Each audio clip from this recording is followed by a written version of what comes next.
Well, let's see what's in the box, as if we can't read here, and as if I didn't open it at the gun store to check the model and serial number with the clerk. And what we have is the latest edition from Smith & Wesson's J-frame line,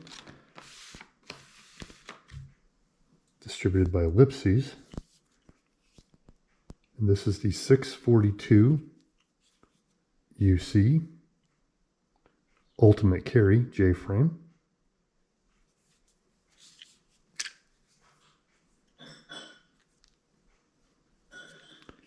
This one's 38 special plus P.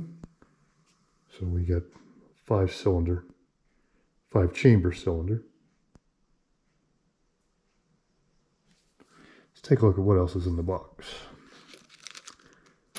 Got the usual paperwork, the manual.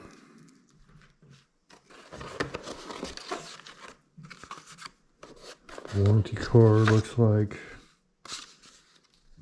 No, join the NRA. Yeah, sure. Not like I'm not already a life member.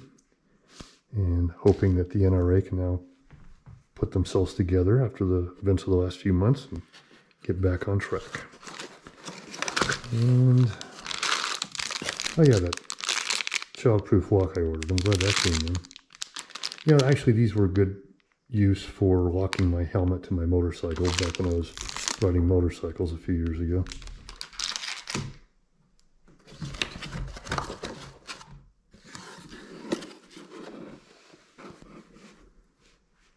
So some details of the revolver.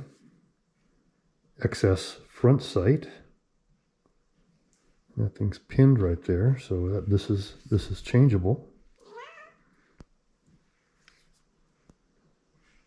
Rear sight, pretty wide U-notch, dovetailed in, so it should be windage adjustable. Eye test. Like other J-frames, the ejector rod is shrouded. There's a slight beveling to the front cylinder. The chambers appear to be chamfered, as they should be.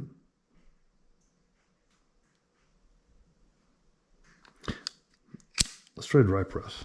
Let's load up some snap caps.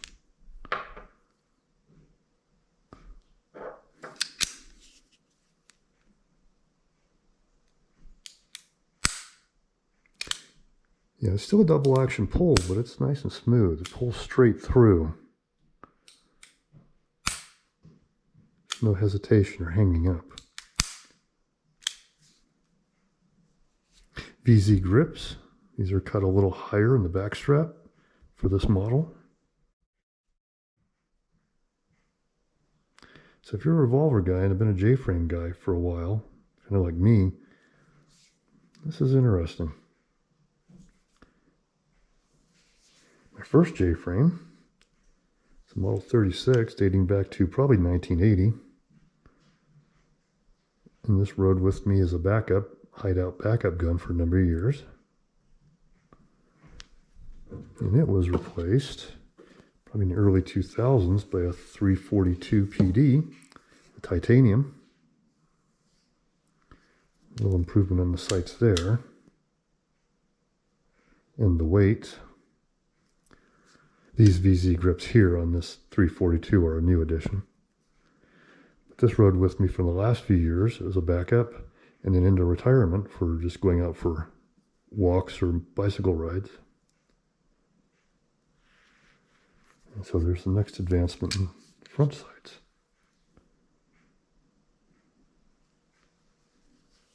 Well, let's run this thing out to the range and we'll get a few rounds through it.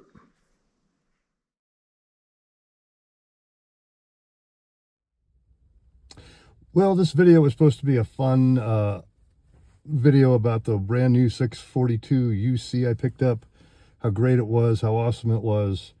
Unfortunately, here I am outside a local postal annex. It's a FedEx shipper, and that little pistol is on its way back to home, Smith & Wesson, for warranty repairs. Yeah, bad news. I'll roll some clips in here. Thing had 6 malfunctions in 40 rounds with the trigger not resetting. It would just stay pinned back, release my trigger, release my trigger finger, and the trigger stays to the rear. I had to physically reach up with my support hand and pull it forward by pinching it with my thumb and forefinger. 6 times out of 40 rounds, it's going back. You'll see some of the targets I was shooting. Little trouble grouping initially, but I hadn't made no sight adjustments on it yet. I hadn't even gotten that far. Some of the shots I was throwing high, that's a me problem. With my eyes, I can't focus on the front sight as well as I used to, which is why I've gone to red dots on some of my autos. So I end up healing the gun out just to find more front sight. So I think that's on me. The groupings, actually, once I tightened it down, my sight alignment, and got a good sight picture sight alignment, the groups actually weren't too bad. So it's something I can work with.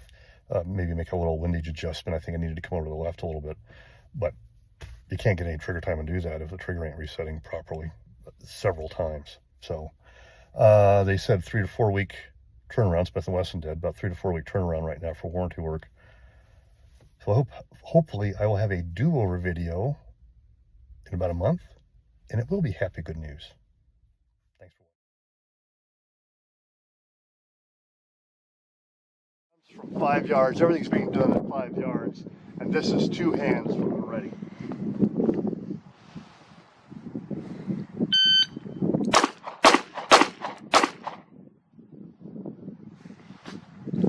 Trigger stuck.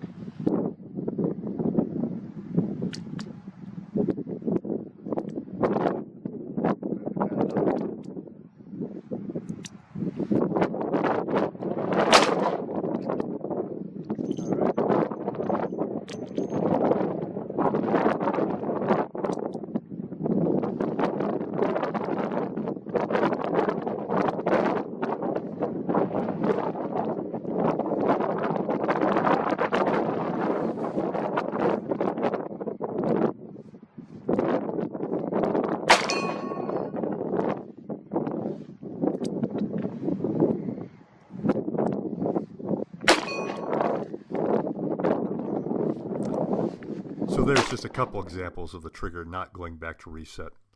I'd like to remind everybody that my revolver is a sample size of 1.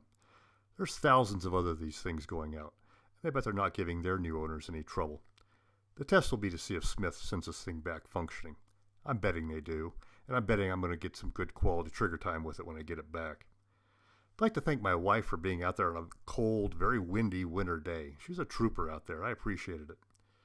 Also like to ask you guys to check out the show notes. I'm going to have a couple of links for some other information on the Ultimate Carry Smith package if you're interested in it.